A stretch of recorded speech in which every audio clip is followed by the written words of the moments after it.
Canon provides a huge selection of DSLRs to choose from, so why choose the Rebel T6S, also known as the 760D, over the rest? First, it's the top of the entry-level Rebel lineup, but there are only a few things that distinguish it from its less expensive brother, the T6I or 750D. There's an info panel on top to check settings and a control dial on the back instead of navigation buttons. The T6S has servo autofocus, a one-dimensional electronic level, a digital zoom for video, and HDR video. More about that in a minute. What I love is the touchscreen, particularly in combination with Live View. Press this button. With Live View, use the LCD to compose instead of the viewfinder, which has a very nice control set. Touch the setting, make the change, and confirm. The control in the bottom left activates the touch focus and snap. The screen is fully articulated for shooting up, down, or even from in front and portrait mode. Then, if you're shooting with the viewfinder, spin it around to protect the screen. In general, I prefer shooting with the viewfinder, but this makes the LCD a very interesting option, particularly as the LCD is the only option for movie mode, selected from the power switch. It's the same comfortable Rebel size and grip, reasonable weight, 520 grams for the body. Combination matte and pebbly black plastic exterior, on-off movie switch, and 12-position mode dial with lock. The buttons are smallish. Use the touchscreen or any of the dials to navigate. In manual mode, shutter control on top, back dial sets the aperture. A workable but not ideal configuration. I prefer horizontal dials. The sensor is APS-C size, with a new 24-megapixel resolution, up from 18 in previous Rebels. First things first, let's make sure we're getting maximum quality. For stills, RAW plus large. For video, 1080 at 30 frames, 60 is available only at 720. 3 ways to set the ISO. Press the ISO button, turn the top dial, or press Q, select ISO and turn the top dial. In Live View, touch the ISO button and slide to the correct setting. Meter mode isn't displayed on the info panel, which does include a light meter display along with the shutter, aperture, and ISO. 4 meter modes: evaluative or overall, partial, spot, and center weighted. The meter also appears on the LCD and in the viewfinder, but the marker disappears quickly. Use menu page 4 to adjust the timing. In program mode, the top dial selects alternate shutter-aperture combinations. Or there's the green Intelligent Auto mode, which looks after everything, including flash. It's in the basic mode zone. Program, time value, or shutter priority, aperture priority, and manual are in the creative zone. Although it's not colored green, the adjacent basic mode is full auto without flash.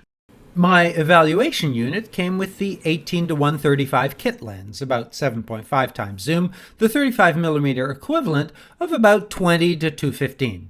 It's a crop lens with a 67mm filter diameter, closest focus 45 cm, aperture ramps from 3.5 to 5.6, closest to f22, weighs 455 grams. The bokeh is lovely. I got some great portraits of Kim. Stabilization is excellent. I was slowing the shutter to get the exposure for this handheld shot, got down to 1/10, still sharp. Let's start with those new focus modes. DSLRs, which have mirrors, always have 2 focus systems, one for viewfinder when the mirror is down, another for live view when the mirror is up. For manual focus, set the switch on the lens to MF. Turn the front ring on the lens to focus. Soft press the shutter, and a focus confirmation dot appears in the bottom right, while the autofocus point illuminates to indicate what part of the image is in focus. In Live View, press the Magnify Plus button for an expanded view on the LCD to assist manual focus. Use the control dial to move the expanded view window. Adjust the focus, then keep pressing to cycle through all the magnifications until it returns to normal. This works in movie mode, but not while recording.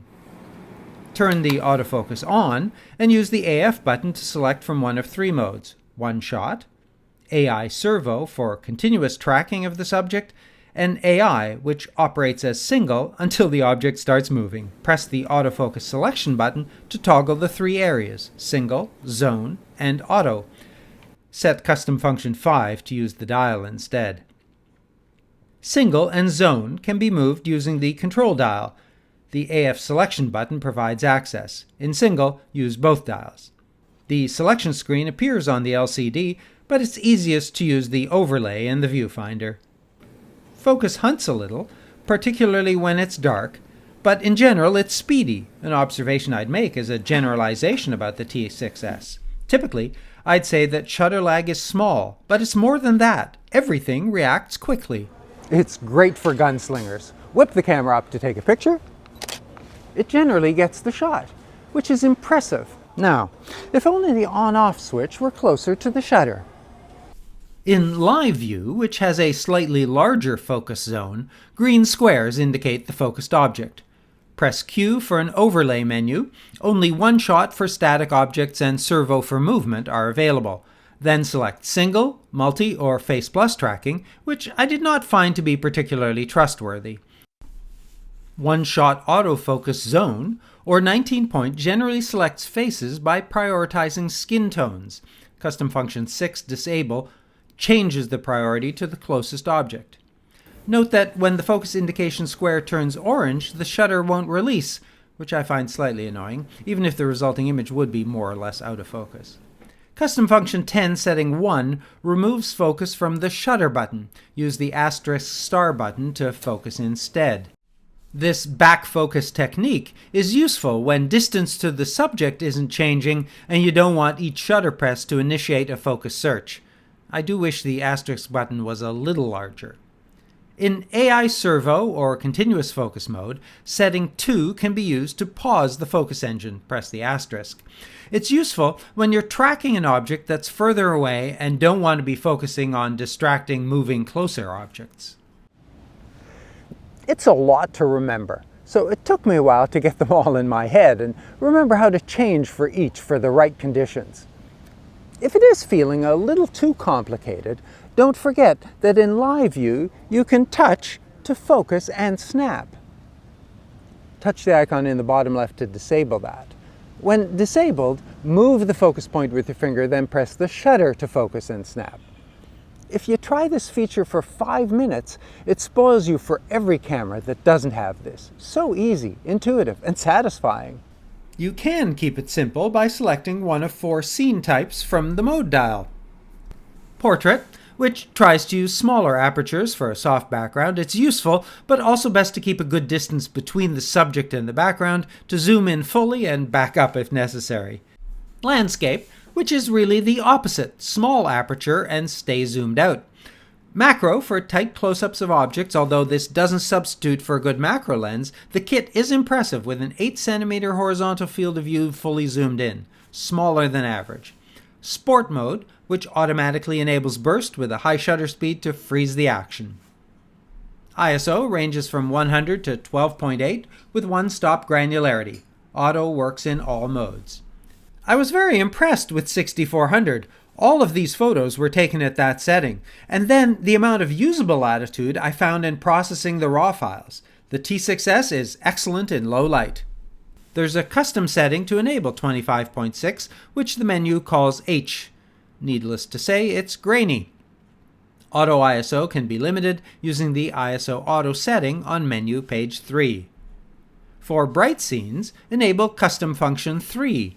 Highlight tone priority to increase range in highlights.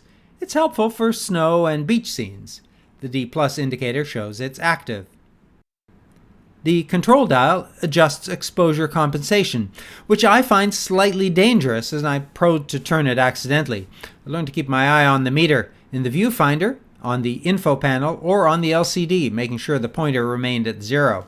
Use menu page 2 to set the 3-shot bracket feature, which goes up to 2 stops by 1/3 stop steps.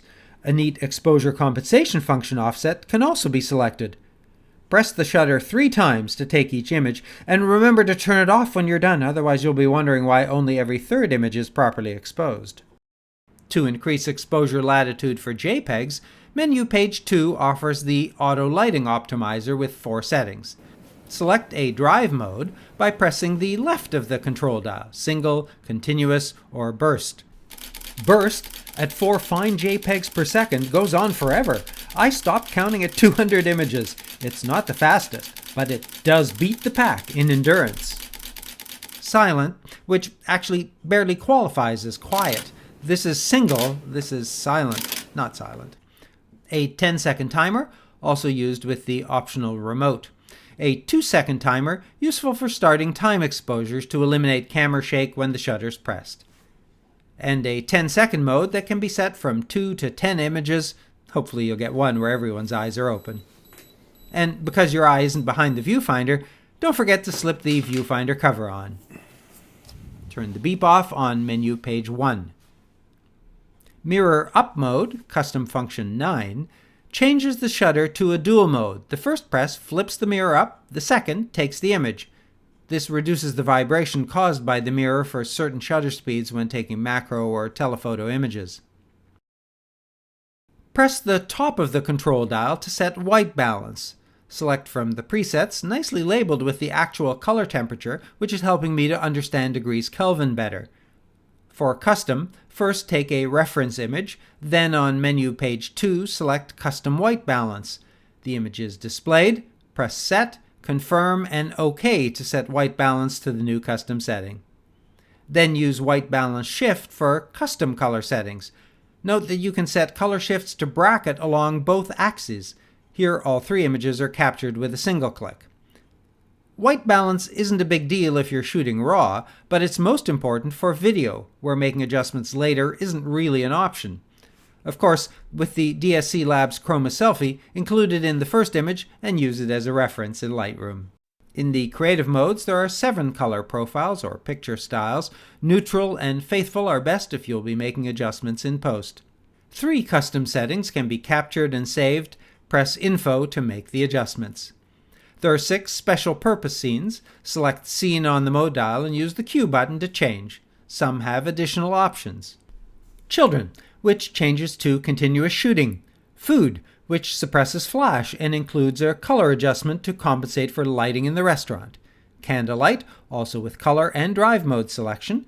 Night portrait, designed for tripod use. Handheld night, which combines 4 exposures for a single image, and HDR backlight for wide dynamic range images. Here, 3 exposures are combined into a single image. These last 2 save only JPEGs, regardless of the quality setting. Use Live View and press Q to apply filters to your image, but not if you're shooting RAW. Honestly, I hate these kinds of error messages. The camera should switch to JPEG only, maybe with a warning, and then switch back when I leave filter mode, as it did with Scene mode. Select the filter. Press again to set the intensity. If you prefer to shoot RAW, these can be applied in playback, more in a minute.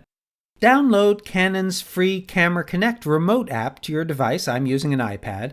There are 2 Wi-Fi modes. Use either the camera's ad hoc network or connect both camera and device to another network. Pictures can be transferred, and the device can take pictures by remote control. Switch the power switch to Movie to shoot video, then press the Live View button to start recording. It's worth noting that the camera doesn't like to be in video mode. Within 30 seconds it will turn off if you're not recording or making adjustments. Just push the Live button again. I didn't find a setting to extend this. Use Manual if you'd like to set the shutter speed. The other modes all switch to auto when recording starts. That makes sense? In movie mode, the menu displays 2 pages of video options. The histogram is available only in manual exposure. The histogram and the grid disappear when you press record. Shutter, aperture, and ISO can all be adjusted while recording in manual. There's neither zebra or focus peaking for video. HDMI monitors can be connected using the robust mini-size connector. Once connected, there's no display on the LCD. There's no control over HDMI output, there's no clean feed or audio, so not appropriate for an external recorder. Movies are limited to 30 minutes. I didn't experience any overheating, even on a beach in Puerto Plata. And video is the only time that battery life seems short. If movies seem to be limited to 4 seconds, you've accidentally entered video snapshot mode, which collects a series of short video clips into an album. It's like a slideshow with moving images, an interesting feature. The highest quality frame rate combination, called Standard, is 1080 at 30 frames with a data rate of 30 megabits per second. Files are saved as H.264 with an MP4 extension for easy import. According to Canon, SD Class 6 or better memory cards are required. The meter on screen may appear as the buffer fills up with a slow card. Couldn't find a card slow enough to trigger that. The light version of the same setting records at 12 megabits. Press the shutter while recording video to take a still image. There's a short freeze frame in the video while the still is taken, and you can hear the shutter. It's not ideal, but it's a nice feature to have. And as the shutter speed for stills and video are not independent, the best shutter speed for video, 1/60th, is rarely ideal for stills. In video, focus is either manual or servo auto. Auto can be paused using the button in the lower left. Did I mention you can use the touchscreen to focus while recording video? The kit lens is not ideal for video as the zooming ring is a little too stiff to turn smoothly. Shutter doesn't go below 1/30th, I'm using 1/60th. For auto exposure, I'd recommend using manual, manually setting the shutter and aperture, but using auto ISO. The color modes are available in video. As a movie file reaches 4 GB in size at about 20 minutes, the shooting time display starts to blink. Keep recording and a new file is automatically created as recording continues. The camera displays an alert. Paste the two parts together in a video editor. The video is seamless, but there is a slight audio blip. Audio levels can be left in auto or adjusted manually. Mic input lets you use an external mic, like the Rode video link that I'm using to record here. The internal mic works fine for ambience. For higher quality, I recommend using a shoe-mounted mic, like the Rode Video Pro or an external audio recorder. It would be useful to have a headphone out port and an on-screen meter to monitor audio recording. Video recording is the only time I'd use digital zoom, available on Movie Menu page 2 and from the Quick menu. After activating, press up or down on the control ring. Probably best not to zoom too far, the quality does degrade. There's an interesting HDR movie mode enabled from the Quick menu. Only 720 is supported at 30 frames per second. According to the brochure, 2 images, one properly and one underexposed, are recorded and blended for each frame to expand dynamic range and reduce blown-out highlights. Miniature mode is available while shooting video. Miniature videos are silent and speeded up. Choose from 5, 10, or 20 times faster than recording. Video files can be trimmed in camera after recording. Select the scissor during playback. Select the beginning or end and scan forward or backward to the point you wish to keep. In stills playback, you can add creative filters to an image, which it applies to the original raw file, so you'll have both. Find the image, press Set, select the effect, make the adjustment, and save it as a new file. I much prefer this to applying the effect while I'm taking the images. Images can also be resized and cropped. The menu is context sensitive. If you're not in movie mode, no movie features. So it's considerably less complex in the non-creative modes. This makes those modes less interesting to me. The only custom button is Set, function 11, to assign it to one of 6 options.